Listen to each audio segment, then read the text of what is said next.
Hello everyone. January 5 and tip number 5. How much detail do you want to include in your story? Today's tip is all about how to dig for those details. In my particular story for this week, I have been digging for details using my favourite tools such as Find My Past and Scotland's People. But I've also been asking questions to make sure that I'm on the right track and that I can find out more of those stories and some of the detail around the family for the McCulloch clan. My research led me to this blog article from the Turner Stories, and it's called How to Find Stories and Inspiration in Your Ancestral Past.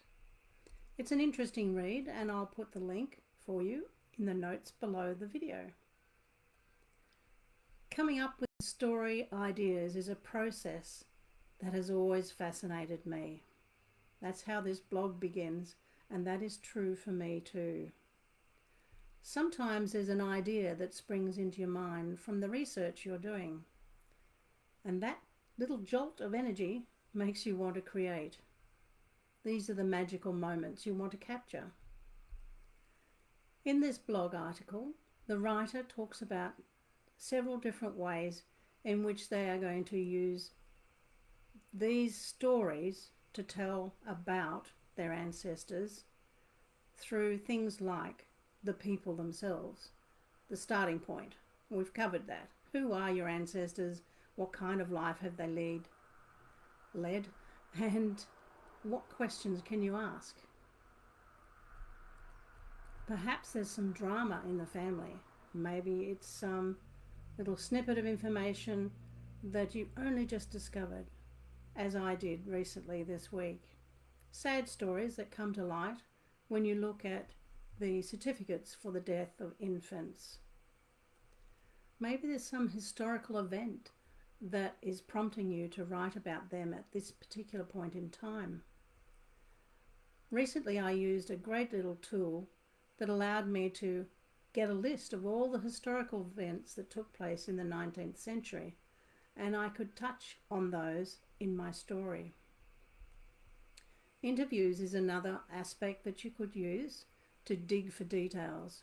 Now I'm lucky at the moment I'm able to ask Alec questions about what his memories are of his family, and that spurs me on to do further research. But you might have grandparents who are still alive, and now's the time to ask them those searching questions. The research, of course, is all important.